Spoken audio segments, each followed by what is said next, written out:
রক্ষা করতে পারত, তাহলে ৭২-এর সংবিধানের আলোকে আজকে আমাদের এখানে থাকার কথা না। আমি শফিকুল ইসলাম মাসুদ, আমার এখন জেলখানায় থাকার কথা। সংবিধান যদি মানতে হতো তাহলে আমাদের মাননীয় প্রধানমন্ত্রী বাংলাদেশে থাকার কথা না, অন্য দেশের বাইরে থাকার কথা। সংবিধান মানতে হলে বর্তমান স্বরাষ্ট্রমন্ত্রীর এখন দেশের বাইরে থাকার কথা ছিল। সংবিধান মানতে হলে যে বাচ্চাদেরকে আজকে এখানে শিক্ষা দেওয়া হচ্ছে, দীক্ষা দেওয়া হচ্ছে, কিংবা তাদেরকে কোনো কোনো ক্ষেত্রে জাসদের সাথে তুলনা করা হচ্ছে, সেই বাচ্চাদের নিয়েই আমরা এই সরকার দলের লোকদেরকে, সরকার দলের সম্মানিত নেতৃবৃন্দকে আমরা চোখের পানিও ফেলতে দেখেছি। আবার কাউকে কাউকে কথা বলতেও শুনেছি যে এই সমস্ত বাচ্চাদের, আমরা তাদের শিক্ষার্থীদের আন্দোলনের সাথে আমাদের কোনো সম্পর্ক ছিল না।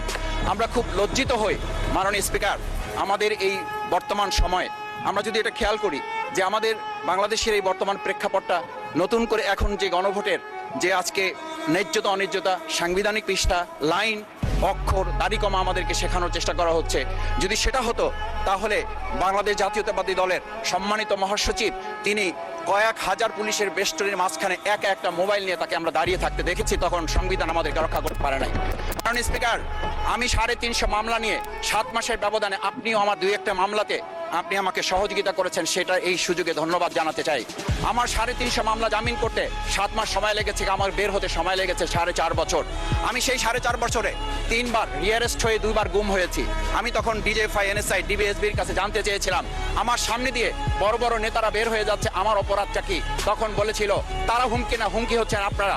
আমাদেরকে যখন শেখ হাসিনার শেষ সরকার নিষিদ্ধ করেছিল, তখন তারা 14 দল মিটিং করে বলেছিল এই জামাত শিবিরই হচ্ছে সবচেয়ে বড় সমস্যা, তাদেরকে নিষিদ্ধ করলে এই আন্দোলন থেমে যাবে। আজ একটা কথা পরিষ্কার বলতে চাই, এই গণবিপ্লব নিয়ে আমাদের মাথা ব্যথার মূল কারণ হচ্ছে এখানেই শেখ হাসিনা আমাদেরকে যথার্থ টার্গেটটা করেছিল। সেই টার্গেটের মূল লক্ষ্য ছিলাম আমরা। আমাদেরকে বলা হয়েছিল একটা গুলি করলে একটা সরে বাকিগুলো লড়ে না, সেই লড়ে না লোকগুলো ছিলাম আমরা মাননীয় স্পিকার, যার কারণে আমাদেরকে তারা ভয় পায়। আমরা এখন বর্তমান সময় ভিডিও দেখতে পাই, যেই শেখ হাসিনা বাইরে থেকে বলেছিল আমরা এই দলকে ভোট দিতে বললাম, আর সেই দল আমাদের সাথে আবার বিশ্বাসঘাতকতা করেছে। আমরা সেই শেখ হাসিনার বক্তব্য শোনার পর আমরা কাউকে আজকে এখানে বলতে শুনে নাই শেখ হাসিনার ওই বক্তব্য সঠিক নয়। এই মানুষ প্রতারিত হয়েছে, বেইমানি করা হয়েছে। আবার যদি গণভোট, জুলাই সনদ নিয়ে এই জাতির সাথে প্রতারণা করা হয়, তাহলে মূল্য দিতে হবে শুধু নয়, আবার আমাদেরকে 17 বছরের সেই জেল জুলুম, নিপীড়ন, গুম খুনের জায়গায় আমাদেরকে ফিরে যেতে হবে। আমি মনে করি পরিষ্কার বক্তব্য, গণভোটের প্রতি সমর্থন না জানিয়ে জুলাই সনদকে যদি আজকে ইগনোর করা হয়, তাহলে আমাদেরকে কিন্তু আবার সেই গুম খুনের আয়নাঘরের দিকে আমাদেরকে ধাবিত করা হবে। আমি মনে করি গণভোটের বিরোধিতা করার অর্থ হচ্ছে আমরা আয়নাঘরকে সমর্থন করতে চাই। গণভোটের বিরোধিতা করা মানে হচ্ছে 70% মানুষকে আমরা অনিচ্ছভাবে তাদেরকে আবার ধিক্কার জানাতে চাই। আমি এখানে স্পষ্ট বলতে চাই, আপনারা যেমন 51% সমর্থন নিয়েছেন, 70% প্রায় জনগণ কিন্তু গণবিপ্লবের, গণভোটের পক্ষে তারা রায় দিয়েছে। আপনাদের যে সেই 51%-এর তুলনায় সেই 70% প্রায় গণভোটকে যদি আপনারা ইগনোর করেন, তাহলে আমি বলবো আমার বাউফল, আমার পটুয়াখালী শুধু নয়, গোটা বাংলাদেশ আবার জেগে উঠে গণভোটকে তারা কার্যকর করবে। আমি পরিষ্কার এইটার কথাটা এই জন্য বলছি, আজকে সংবিধানের লাইন ধরে ধরে যদি আমাদেরকে এই কথা জানতে হতো, তাহলে আমাদের নেতৃবৃন্দকে ফাঁসির মঞ্চে যেতে হতো না।